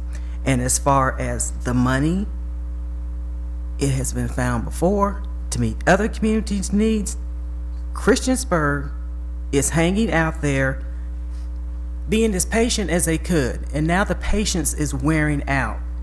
And I am absolutely on board with that because I have sat here and listened and listened and listened to everybody else. And now it's Christiansburg's turn. And I do not expect us to sit back and just wait and wait till the time is just perfectly right, and then we can do something in Christiansburg. Because if you walk into Christiansburg Primary School especially, you want to turn around and walk right back out and forget that you saw it, because I think about that school every day and what those teachers and what those students have to go through with no walls and artwork for walls. There's absolutely no way that we should not be moving forward with these critical projects. We had the opportunity to put some kids in Price's Fork Elementary. Did you put? I mean, we just had this discussion several months ago about moving some of the Blacksburg kids to Price's Fork Elementary, and it was no, no, no. I want my community where it's at. And that was even within the Blacksburg strand. That wasn't crossing strand lines. So we have, you know, even in the Blacksburg community, people that don't want to move to another school. You're going to have some very unhappy people if you try moving people through strands. And I've been here a long, long time in this county, 43 years, and I tell you what, those lines are pretty hard. And we're talking about planning here. We're not talking about building a school next year. We're talking about putting a plan in place, what is critical, what needs to be done first, what's next on the list. We're not saying we're going to build a school next year. We're saying this is our plan, what is the funding options? And I'd like to say that I think we need to deal with what's listed as critical. And since I've been on the board, Christiansburg has been listed as critical. And so I would be very committed to looking at what we're going to do there. I was on that redistricting committee, and to this day, it is very painful for me because everything is strand, strand, strand. And as I've said over and over again to people, many of our community goes to church on Sunday, synagogue on Saturday, and mosque on Friday. We learn 2 things: where God loves us and we're to love everybody. And yet we can't make it happen here. And I'm thinking, how, if we can't make it happen here? Jamie, just hear me out. Seriously, if we can't, I mean, I think we have to begin to open our minds a little bit, because people move in and out more and more today than ever before, for one thing. But to make a strand our God, I don't think is the right way to go either. But I do agree that we've got to do something about the Christiansburg area elementary schools as well as the high school. And as far as buildings are concerned, that may be where I would start. I don't know. But I really wish we'd think long and hard about our inability to be the community of Montgomery County. We are the community of I Montgomery don't County. think we are. And Montgomery County consists don't of think we 4 very distinct communities. I'm sorry. Communities. I'm sorry. Not strands, I'm communities. Well, we're here to talk about the long-range plan Yeah. for capital improvement. If we get hung And I'd up like on to this. refocus the group if I could and offer a couple Thank of you. comments. We need to have a plan, and I think we had a very good plan in place until the collapse of the roof. We really did.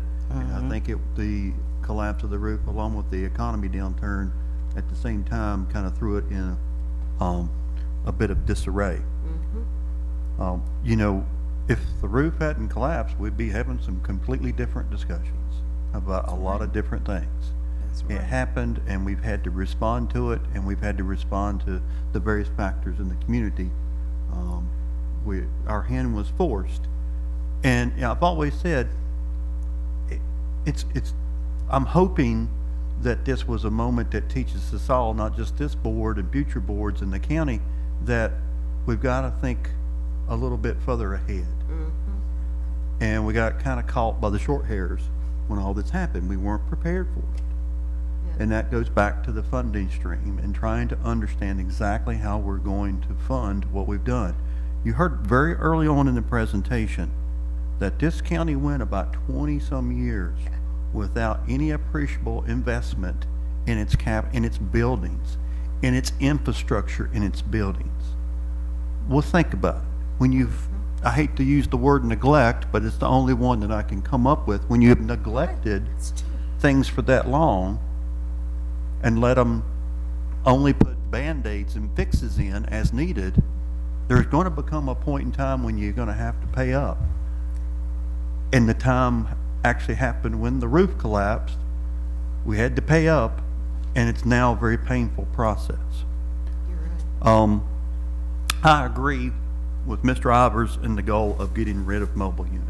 I think that is an absolutely worthwhile goal. We need to do that, and I think we've come along. Since I've been on this board, we've come a long way in doing that and eliminating mobile units. You know, we have other schools that are also with excess capacity. We've got the high school in Elliston that is only 50% full, and could easily accommodate more students. But that community wants to keep a middle school and wants the middle school project. And we've been told that that's the fair thing to do. So I think one of the things that the community needs to realize when we start talking about tax rates is that to keep everything the same and to keep everybody in their community Yes, sir. and keep them in the various, I don't want to use the word strand, so in the communities, Thank you. okay? Use what it's expensive. It costs. Yes, it does. The funding model for that is going to be expensive. And if that's what the citizens of Montgomery County want, then we've got to work with the Board of Supervisors and find a way to fund that. That's what they've said to us, so that's fine. I'm more than willing to honor that as long as they understand that it comes at a price. And that price comes, let me finish, No, please. I'm sorry. I thought you. That price comes through the only way you can gather it, which is through your real estate tax. So, you know, this is a long-range planning document. I think that the superintendent and her staff have done a good job of going through it. The only addition that I see is the Card New Tech thing, and again, that's capital maintenance. I am very concerned about the infrastructure of some of our older schools. I mean, 1935, the building's 78 years old, you know. Thank goodness we had a good contractor on that building for it to sit there that long, you know. The shell of it's doing well. They did it back then. And the same thing over in the other schools. But they are going to wear out. And we are going to have to do that, and that's what this whole process is about. It's not today, and it's not next year, and it's not 3 years from now. It's 5 years from now. It's 10 years from now. It's that whoever sits at this dais 5 to 10, 15 years from now can look back and say, thank you for doing some forward thinking and setting us on the right path. And I'm hoping that we can get the Board of Supervisors and other folks to think in that manner, because we haven't been thinking in that manner, and that's the reason we're in the soup we're in. And we've got to think differently. Because if we continue to think about it and approach it in the same way we've been doing it, we're going to get the same results. Nothing's going to change. And something has got to change for the next generation coming through here. And that's what my goal and my hope is that we can do do something different. So, you know, as far as the way they have this list organized and the way they have the list prioritized, I'm fine with it. I think the larger discussion and the more difficult discussion is going to be how you fund it, and start putting some dates on how you're going to fund it. And with that, I'm done. I don't know if this would be way out, but when we're talking to our Board of Supervisors friends, I don't know if it's even a legal thing to do, but I wonder if you could ever have a referendum asking people if they're willing to pay more taxes to keep their community schools. Well, No, seriously, to keep our communities, because that's what it means in the long run. And I don't know if that's a legal thing that could ever be done. No, I don't know. Yeah, I think the people who are in the strands are not aware of the fact that for them to stay there, it's going to cost. I think the last time that we discussed this, it was over the redistricting, and the potential for adding wings on buildings or doing whatever we do, build new buildings. I don't know how in the world you're going to accommodate 207 students in those buildings without spending a lot of money, which means that taxes are going to go up. And I think that Ms. Albright, you may be right. Somehow the community needs to understand that moving people is going to be pennies, but building buildings or putting additions on are going to be millions. And I don't think they understand that. They haven't heard that yet. They have heard the fact that their strands are very powerful and they have a voice, but we also have a voice. And I think that sometimes we do have to do what's not popular, but maybe what's right. I don't know. And I don't have a problem doing things that aren't popular. You know, not a problem with that at all. But I do have a problem with moving kids out of their communities, because that's what they are. Well, And folks do understand it costs money or it can save money. Charlottesville, Elliston is a prime example when we decided to combine those two elementary schools versus trying to build one and then a few years later trying to find money to build another one. We combined them, saved a lot of money, and I haven't heard too many folks down there say that they're not happy with it. You're absolutely correct, but they were very unhappy before that. Yes, they were, and that's what happens with change. Some people are Right. very unhappy My with it. point exactly. But at the same time, They stayed in the community. they stayed in their community. They might be 5 miles down the road, but they stayed in their community. And to Ms. Bond's point and Ms. Foster's point, when we wanted to move kids 2 miles in Blacksburg, the room was full. The room was full. So, you know, I'm done. So- I'm just saying, let's move forward. Go home tonight. Bullet one, can we reach agreement are we okay to do the priorities as stated by the administration? Anybody want to make any changes on the 3 slides? I want to ask about the feasibility study. Where does that come in? I can understand the critical needs for these 3 situations, but is there a feasibility study that's going to be done on the critical list? The feasibility study would be on the Christiansburg area schools, which would include the elementaries and the high school. We need to take a look at what is the solution when you get ready to put it in place. At Christiansburg High School, for example, is the best investment to recapitalize the school? Will the property sustain an addition? Would the property allow us to add a second gym to meet the ed specs that are currently in place? Would the infrastructure, meaning the utilities, the traffic patterns, the sewer, so forth, would it support an expansion of the capacity of that school? Same thing with the elementaries. What's the best solution? Is it best to try to use the two buildings that we have? Or is it best to demolish the buildings that we have and create one or more additional elementary schools to serve that? Would the Falling Branch campus actually sustain an 8-classroom addition? So those are the kind of things that you get out of a feasibility study. And until you decide how you're going to solve the problem, you can't really create the plan. I was over at the elementary schools, Christiansburg, and anyway, and I can understand exactly what the needs are there. We were gifted $400,000.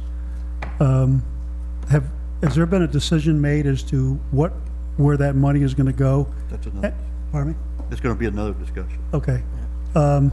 Because in part of that discussion, I think that money should be poured right into the Christiansburg elementary and primary school. It seems to me there's walls that need to be put up. There's a whole lot of work that can be done that would cover that money.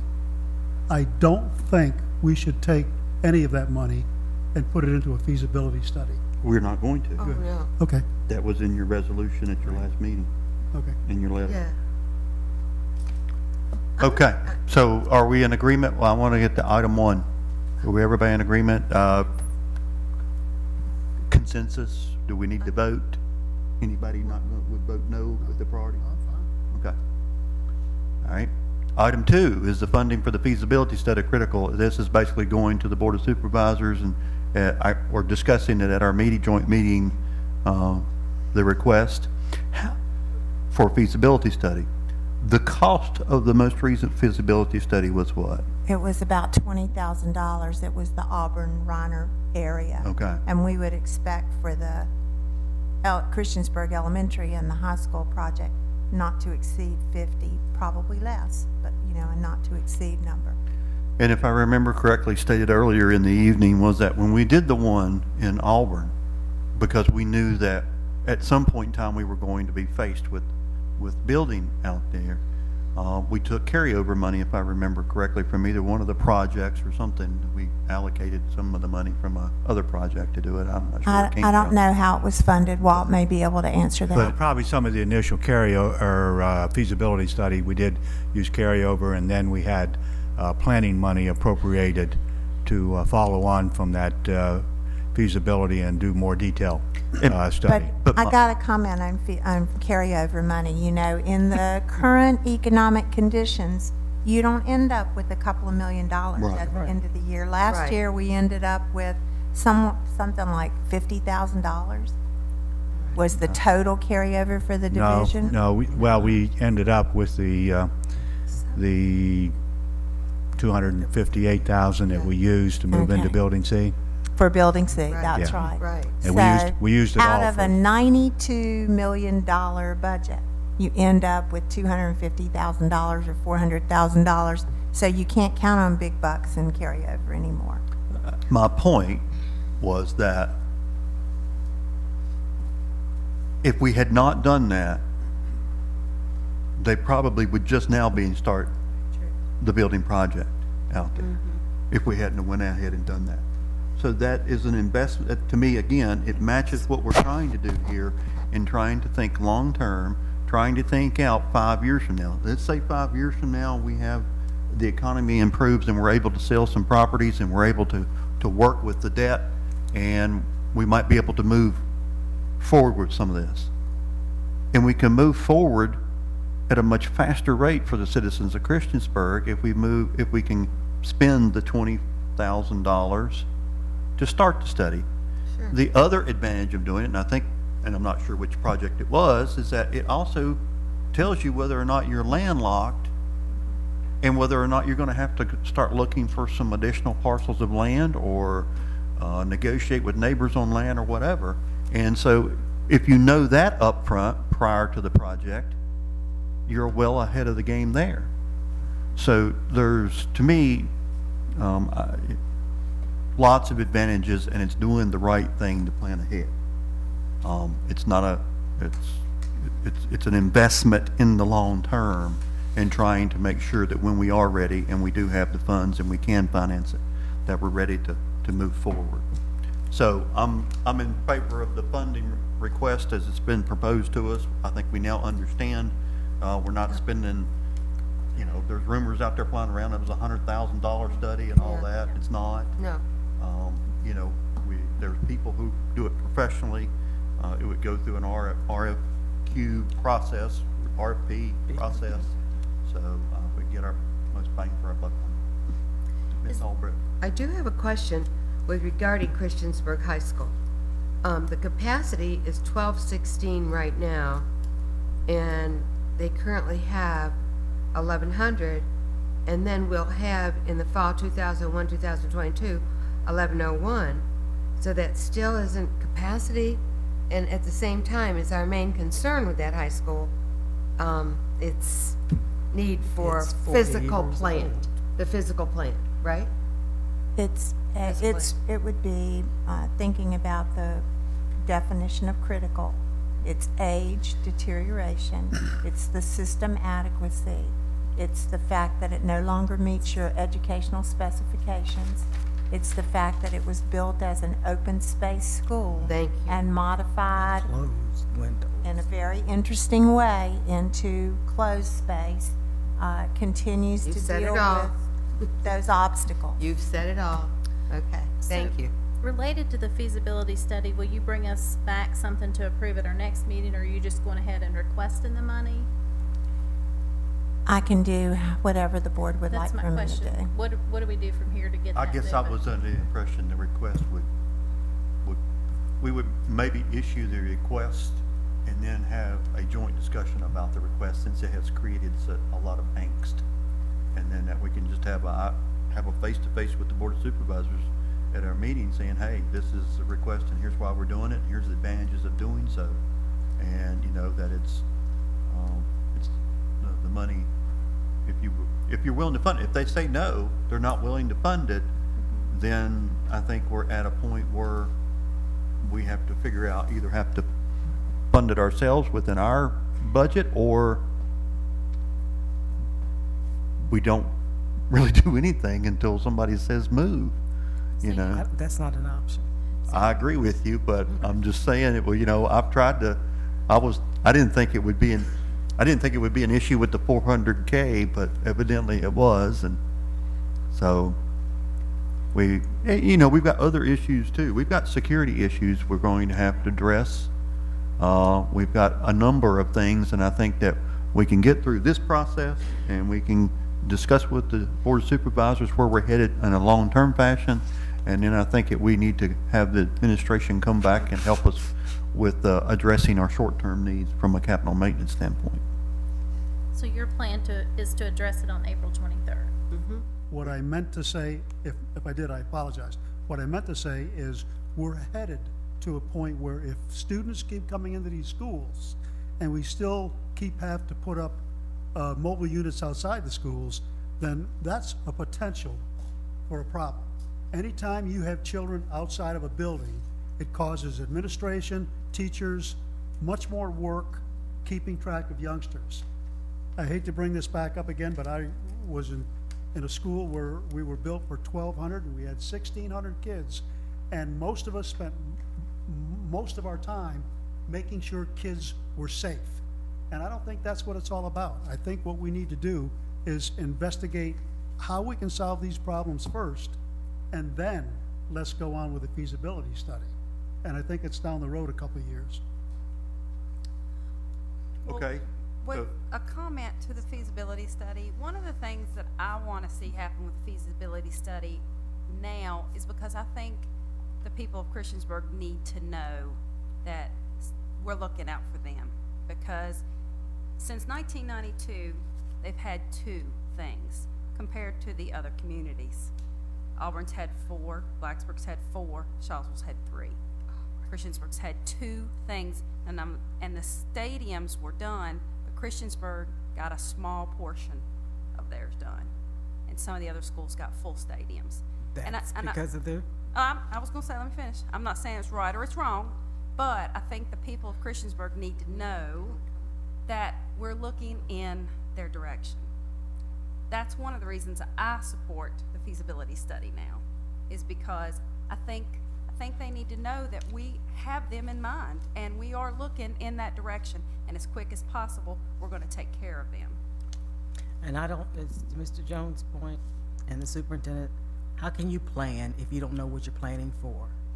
You know, when we did the feasibility study out in Price's Fort and realized, okay, the land we have there, we can only go this direction with it. And then we couldn't get that land there. And then it took 5 years to find land to build that school at a ridiculous price once we finally did. You know? So to not get started now and just wait, you know, again, we were in one of the worst downturns in this country's history. And we've got 3 buildings going up, or 2 going up and 1 getting ready to be revamped. You may as well call it a new building by the time they get finished with it. And to say, no, let's just wait, absolutely not. And I absolutely agree with Ms. Bond. The people in Christiansburg need to know, okay, it's their turn, and there's going to be some movement toward it, even if it takes another 5 years, which I would hope that it does not. But we need to get started, and the feasibility plan is how you do it. So, based on the discussion, I'd like that we've had around the feasibility study, I think it's probably a good idea if we take a vote. Do you need a motion? I need a motion. I make a motion that we, do you want it for? Just the feasibility study. That we request funds to do a feasibility study for the Christiansburg Elementary project and the Christiansburg High School project. A second. All right, now we're in discussion on it. For the record, I think we had enough. making sure we've got it. Any further discussion on it? Ms. Albritton, you were going to say something there, I thought. Okay. It was outside of the motion. Yeah, I mean, this feasibility study would include Christiansburg High School. Right. Definitely. Christiansburg Strand. I understand. I just want to be, Community. I mean, that's my concern. And our board clerk is set over there nice and quiet this evening, but I'm going to ask her if she would help me with the roll call on this vote. That's fine. I understand. No, it wasn't an action item, but I think based on discussion, it would. Okay.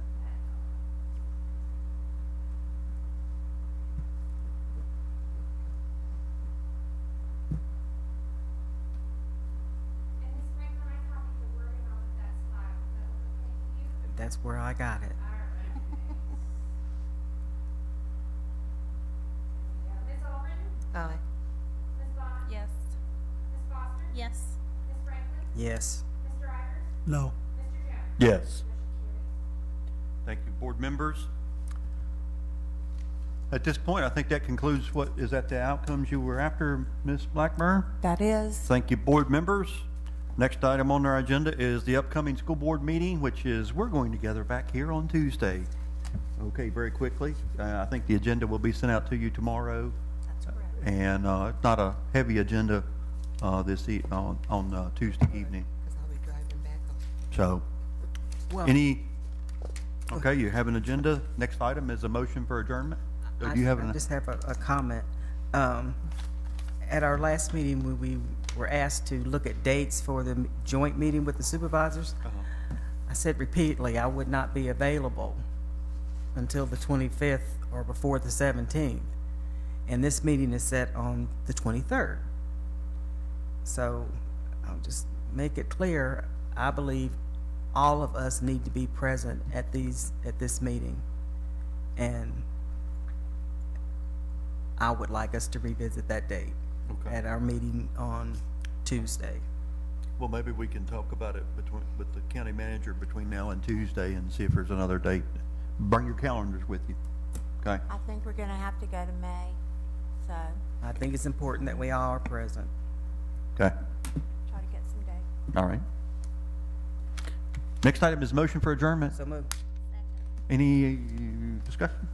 All those in favor signify by saying aye. Aye. We're adjourned. Thank you, board members. Thank you, These members of are the audience. cool.